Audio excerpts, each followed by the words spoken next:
한번 따라서 하겠습니다. 성령을 근심케 하지 말라. 오늘 말씀은 성령을 근심하게 하지 말라. 근심이라고 하는 것은 어떤 뜻이 담겼냐면요, 걱정한다는 이야기입니다. 우리가 자녀를 기르게 될 때에 자녀들이 하는 여러 가지 행동과 말이 있습니다. 그걸 듣고 그걸 보게 될 때에 아이고 저 녀석 참 걱정이다. 걱정이다. 왜? 인생을 그래도 먼저 살아봤던 부모로서 저렇게 하는 것보다는 이렇게 하는 게 좋을 텐데, 요즘 아이들은 라떼라 그래가지고 아예 그런 얘기 하지 말라 그러잖아요, 그죠? 그래서 저도 라떼가 되기 싫어가지고 아메리카노를 먹어보려고 그랬거든요. 뭔 얘기인지 아시죠? 왜 라떼라 그러느냐? 보통 어른들은 아메리카노 잘 안 먹는데 라떼를 먹는데, 아메리카노 먹으려고 그랬더니 가슴이 벌렁벌렁 그래가지고 못 먹겠어. 걱정될 때가 있어요. 왜? 인생을 그래도 한 발자국 먼저 살아본 자기 때문에 그래도 이렇게 사는 것이 좀 더 낫지 않겠는가. 정답은 아니지만은 인생의 삶에 정답은 없습니다. 그러나 한번 그래도 경험해보고 실패도 경험해보고 아픔도 경험해본 부모로서 자녀가 가게 될 때에 이렇게 하면 참 좋을 텐데 하는 그런 마음을 가지면서 마음에 걱정을 품을 때가 있습니다. 바로 이 걱정이 근심이다, 이렇게 볼 수 있습니다. 걱정이 좀 더 깊어지게 되면 이제 근심이 되는 거예요. 걱정은 아이고 안 그랬으면 좋을 텐데 하고 지나가지만은, 근심은 그게 마음에 걸려서 밤잠을 못 자는 것, 이게 근심이게 됩니다. 이사야 선지자는 하나님께서 과거 선미 이스라엘 백성 집에 베풀었던 은총을 생각하면서 이렇게 그 전에 이제 63장 1절부터 고백합니다. 하나님은 애굽에서 건져내신 이스라엘 백성들을 광야에서 고난 중에 있는 그들의 환난에 동참하셨고, 천사와 여호와의 사자 곧 그들의 주님을 보내서 그들을 구원해 주셨고, 하나님의 자비와 사랑으로 그들을 대우하셨고, 독수리가 그 새끼를 날개 아래 품는 것처럼 받아 나르듯이 그들 40년 동안 잘 다스리고 또 잘 거느려서 약속의 땅에 들어가도록 안으셨다. 이런 고백을 이사야가 먼저 합니다. 그런데 이사야는 오늘 본문 말씀 10절 말씀 있는 것처럼 하나님의 극진한 사랑과 자비와 은혜를 입은 이스라엘 백성들이 하나님을 반역하여 그래서 성령 하나님의 영을 근심케 하였다, 이렇게 말하고 있습니다. 광야에서 이스라엘 백성들이 반역하여 주의 성령을 근심케 하였으므로 하나님께서 그들의 대적이 되사 그들을 치시곤 하셨다고 말씀하게 되죠. 그리고 시편 78편에 보게 되면 이런 말씀이 있습니다. 그들이 광야에서 그에게 반항하며 사망에서 그를 슬프게 함이 몇 번인가. 그러니까 이스라엘 백성들이 그냥 광야길을 걸어가게 될 때 잠깐 하나님을 근심케 하는 것이 아니라 그 근심케 하는 일들이 아주 많았음을 이야기하게 됩니다. 성령을 근심케 한다고 하는 것은 어떤 의미이겠는가? 그걸 가만히 생각해 보게 되면요, 하나님이 근심하시는 것은 죄를 지었기 때문에 근심하시는 것이 아닙니다. 사람은 죄를 안 지을 수가 없습니다. 누구든지 연약하고 부족하고 나약하기 때문에 죄를 짓게 되고 또 허물을 가지고 있는 것은 인생입니다. 절대로 나는 죄와 허물이 없어 이렇게 말씀하시면 절대로 안 됩니다. 누구든지 허물과 죄가 있습니다. 그래서 성경의 말씀이 있게 되죠. 너희가 선줄로 아느냐 넘어질까 조심하라.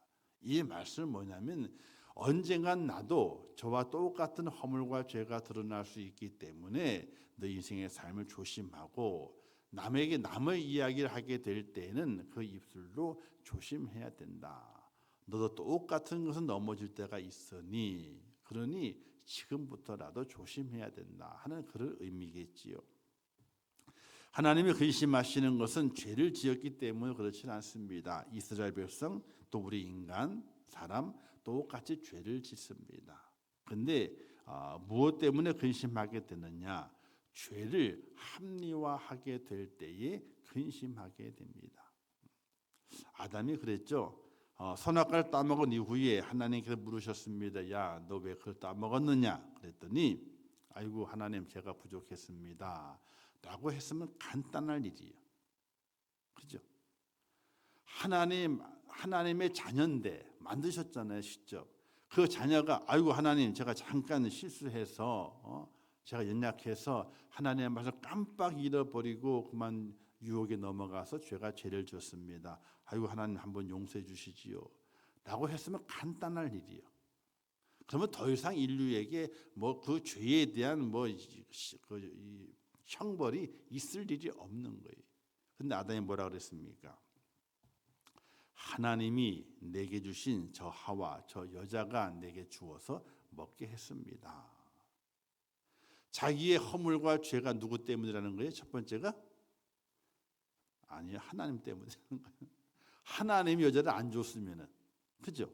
하나님 여자를 안 주었으면 내가 안 먹었을 텐데 내게 줘서 여자를 줘서 내가 먹었고 또 내가 먹은 게 아니라 저 여자가 줘서 먹었다는 거예요. 자기 아담은 죄가 있어요 없어요? 나는 아무 죄도 없습니다. 하나님이 여자를 안 줬으면 안 먹었을 것이고 또 저 여자가 나에게 안 먹였으면 내가 안 먹었을 터인데 하나님이 괜히 저 여자를 내게 줘가지고 여자가 나를 먹게 했다는 거예요. 자기는 죄가 없고 하나님과 여자 하와 때문에 내가 죄를 짓게 됐습니다. 우리가 경찰서에 가끔 이제 불려갈 일이 없죠. 저도 경찰서를 많이 가봤어요. 제가 잘못해 끌려간 것은 아니고 이제 성도들이 있다 보게 되니까 자녀들이 문제를 일으켜서 그래서 목사는 새벽에 전화 오면요 제일 겁나. 둘 중에 하나예요. 하나는 사고를 만나든지 아니면 사고를 쳤든지 둘 중에 하나예요. 새벽에 전화 오면. 그래서 달려가 보게 되면 이제 경찰서에. 그러면 이제 대충 뭐냐고 물어보면 이제 뭐다 그래요. 그러면 이제 그 녀석을 만나요 이제. 어떤 데는 얼굴을 아는 녀석도 있고 모르는 녀석도 있어요. 왜? 얼굴을 아는 녀석은 교회 나오는 녀석이고 모르는 녀석은 그냥 성도 자녀예요 그냥. 그럼 살짝 불러가지고 일단 무조건 잘못했다 그래. 일단 형사 앞에서는 변명하지 마. 무조건 잘못했다 그래. 왜? 그게 첫 번째예요. 무조건 잘못했다 그러잖아. 그럼 형사가 저 녀석 봐라. 좀 잘못한 거 안 해. 그러면 수그려져. 아니면 어떻게 돼요? 한 대 맞아 거기서도. 한 대 맞아. 자, 사울 왕이 사무엘 선지자의 책망을 들을 때도 그랬습니다. 블레셋과의 전쟁에 나갈 때에 사울 왕이 제사 드리는 것을 사무엘이 나중에 책망하게 되니까 뭐라고 변명하냐면은 당신이 늦게 와서 백성이 흩어져서 내가 제사를 드렸다. 이런 말을 합니다. 자기가 왕은 제사를 드릴 권한이 없어요. 제사장이 제사를 드려야 되는 겁니다. 근데 사무엘 선지자가 늦게 왔어. 약속한 시간 늦었어요. 그래서 사울 왕이 제사를 먼저 드렸습니다. 근데 왜 그랬느냐라고 했더니 사울 왕이 말하기를 당신이 늦게 왔잖아. 당신 늦게 오는 바람에 내 군사 백성들이 다 흩어지잖아. 그래서 내가 전쟁을 치르기 위해서 제사를 드렸다. 자기 잘못은 없는 거예요.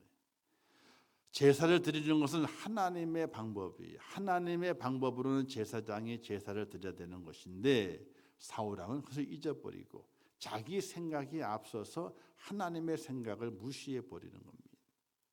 또 아말렉과의 전쟁에 마찬가지죠. 아각을 진멸하게 될 때 하나님께 진멸하라 그랬는데 좋은 것을 남겼습니다.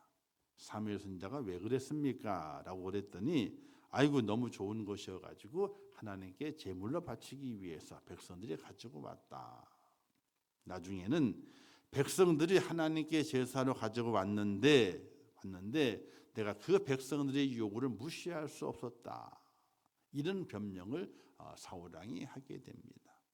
하나님의 말씀보다는 사람의 생각이, 하나님을 두려워하기보다는 사람을 두려워하고 사람의 요구에 순응했던 사울 왕은 결국 하나님의 근심이 됩니다. 그런데 사울 왕이 그 죄를 지적하기 위해서 하나님께서 사무엘을 보내시게 될 때에 사무엘 말씀하시게 되는 거예요. 사무엘아, 사울 왕에 가서 이렇게 전하라 했을 때에 사무엘의 모습은 어땠느냐는 거예요. 성경은 말하기를 내가 사울 왕을 세우는 것을 후회하노니 그가 돌이켜 나를 따르지 아니하며 내 명령을 듣지 아니하였음이라 이렇게 전하라고 했을 때에 사무엘은요, 그 밤에 사무엘이 근심하여 온 밤을 여호와께 부르짖으니라. 사울 왕이 그 죄를 졌는데 그 죄를 지적하러 가는 사무엘의 그 마음은 안 좋았다는 거예요. 온 밤을 지새워서 근심했다는 거예요. 이게 목자의 마음이고 또 오늘 이 시대의 목회자의 마음이, 성도의 연약함을 보고 영적 부족함을 바라봤을 때에 지적도 해야 되고 혼도 내야 되지만은 그 과정이 엄청나게 힘이 들어요. 그래서 얼굴을 붉히지 않고 살살 웃으면서 말씀으로 살살 부드럽게 가르쳐 가려고 노력을 하고 있는 거예요. 자, 신약 성령의 성령을 근심하는 것은 무엇이라고 말씀하고 있는가? 구약은 그렇다 치고, 구약은 이제 하나님의 말씀을 어기는 겁니다. 어겼을 때에 이제 제사장이 근심하듯이 하나님도 근심하게 됩니다. 신약에서는 무엇을 말하고 있는가? 에베소 4장 23절 말씀에 보게 23절부터 30절 말씀에 기록되어 있는 것인데 30절에 하나님의 성령을 근심케 하지 말라 이렇게 말씀했는데 무엇이 하나님의 마음을 근심케 하는가? 첫 번째가 거짓말. 사람은 우리나라의 말은 다르고 달라요. 그리고 점 하나 때문에 엄청난 차이가 나요. 점 하나 찍으면 남이 되고 점을 빼면 님이 돼요. 님에다가 점을 찍으면 남이 되잖아요. 그렇죠? 이처럼 말이 다르고 달라요. 그렇기 때문에 이 거짓말이 나도 모르게 나올 수가 있어요. 우리는 말을 하게 될 때에 누구 중심으로 말을 하게 되느냐? 나 중심으로 말을 하게 돼요. 나 중심으로. 그러다 보게 되니까 좋은 일은 나 중심으로 말하다 보니 나를 뻥튀기 있게 과장할 때가 많이 있고, 나쁜 일은요 나는 쏙 빼놓고 이야기할 때가 참 많이 있어요. 다르고 달라요. 그러니 내가 의도하지 않았지만 오히려 그 말하는 것이 거짓말이 될 때가 있습니다. 왜 하나님께서 거짓말하는 백성들을 근심하느냐? 거짓말은 마귀의 것이에요. 거짓의 아비가 마귀이기 때문에 거짓말을 시작한다고 하는 것은 그 속에 마귀가 지금 활동을 하고 있고, 하나님이 아버지가 아니라 마귀를 아버지로 모시는 그 마음이 그 속에 움직여지고 있기 때문에 그래요. 그래서 거짓을 버리고 각각 그 이웃과 더불어 참된 것을 말하라. 이는 우리가 서로 지체가 됩니다. 25절에 말씀했거든요. 또 두 번째는 분을 품지 말아야 됩니다. 분을 내어도 죄를 짓지 말며 해가 지도록 분을 품지 말고, 이 속에 분을 품지 말아야 돼요. 분이 올 수는 있어요. 빨리 내보내야 돼요. 그렇지 않으면 하나님의 근심이 돼요. 그리고 도둑질을 하지 마라. 선한 일을 행하라. 남의 것을 훔친다든지 이런 해를 끼치게 될 때에 근심이 됩니다. 마지막으로는 더러운 말을 하지 말라. 무릇 더러운 말은 너희 입 밖에 내지 말고 오직 덕을 세우는 데 소용되는 대로 선한 말을 하여 듣는 자들에게 은혜를 끼치라. 우리 입에 더러운 말을 놓으면 안 돼요. 더러운 말이라고 하는 것은 뭐예요? 남을 죽이는 말이. 절대로 말로 사람을 죽여서는 안 돼요. 자, 이렇게 에베소서 말씀하시게 될 이런 거짓과 분냄과 도둑질과 더러운 말, 이것을 우리가 품고 살아가게 될 때에 성령님이 근심하게 되는 거예요. 왜? 너희의 심령이 새롭게 되어 하나님을 따라 의와 진리와 거룩함을 지으심을 받은 새 사람을 입으라 라는 말씀으로 우리를 지켜가고 우리를 도우시고 있게 되는데, 우리의 마음이 주님의 그 마음을 닮아가지 못하고 주님 원하심에 따라가지 못할 때에 성령께서는 근심하신다는 사실이, 사랑하는 성도 여러분, 우리가 믿음을 가지고 살아갑니다. 하나님이 나의 아버지가 되시고 나를 지키시는 분이시고 나의 왕이십니다. 그래서 그 앞에 살아가게 될 때에 하나님의 근심이 되는 자녀가 되고 하나님의 근심이 되는 백성이 되면 어떻게 되겠습니까? 자녀들이 이런 일이 있잖아요. 우리 아이들도 그런 적이 있는데, 자기가 잘못하지 않았어. 근데 좀 억울함을 당했어. 그러니까 막 씩씩거리는 거야. 앞에 와가지고 시끄러워 막 그래. 그러면 몇 마디를 다 그럴 수도 있으니까 다 해라. 그럼에도 불구하고 그 분을 삭히지 못하고 씩씩거리고 있어요. 그런 부모가 근심이 돼. 저가 억울함을 당하는 것이 근심이 아니라 저렇게 분을 품고 있으면은, 저렇게 화를 내고 있으면은 안 좋은데 그런 마음 때문에 근심이 돼요. 그와 같이 하나님은 똑같습니다. 우리가 믿음을 가지고 살아가게 될 때에 우리 어떻게 여러 가지 많은 상황들을 만나게 돼요. 또 삶의 현장에서도 가정에서도 사회와 직장 속에서 많은 일을 만나게 돼요. 그때 우리는 하나님을 근심케 하지 않는, 성령님을 근심케 하지 않는 믿음의 자세를 가지고 우리의 문제들을 하나하나 해결해가는 문제는 다른 곳에 있는 것이 아니라 주님의 마음을 품는 것밖에 없어요. 나는 마음이 온유하고 겸손하니 그 마음을 품는 것밖에 없어요. 그럴 때 성령의 근심이 사라지게 되고 성령께서 내 마음에 온유함과 겸손함이 있는 것을 바라보시면서 성령이 기뻐하시는 거예요. 이런 말이 있게 됩니다. 우물도 자주 쓰지 않으면요, 우물물이 줄어들게 되고 우물을 자주 쓰지 아니하면은 더 이상 맑고 신선한 물을 내지 못한다. 이런 말이 있습니다.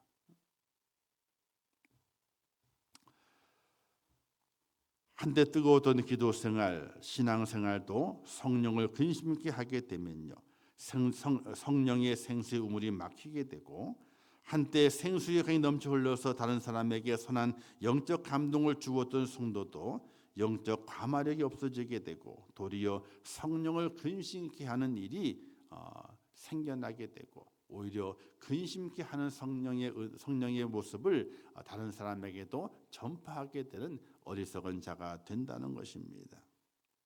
사랑하는 성도 여러분, 오늘 우리의 우물을 잘 관리해야 됩니다. 관리하는 것은 다 퍼가지고 어떻게 돼요? 퍼서 나눠줘야 되는 거예요.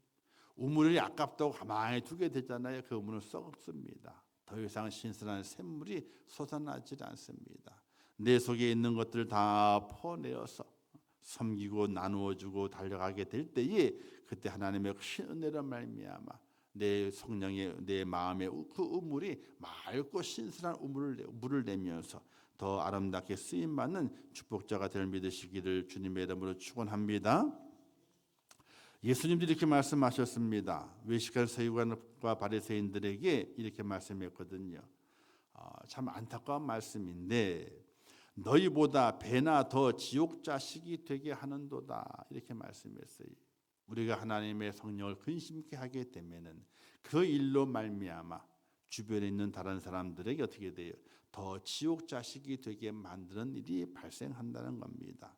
은혜가 떨어지면 가만히 있는 것이 아니라 주변 성도들의 은혜가 떨어지도록 만들어 가게 되는 그런 어리석은 자가 된다는 것이, 사랑하는 성도 여러분, 성령을 근심하지 말고 성령과 소통하면서 성령 하나님 앞에 기쁨을 돌려드릴 수 있는 그런 축복자가 꼭 되시기를 주님의 이름으로 축원합니다.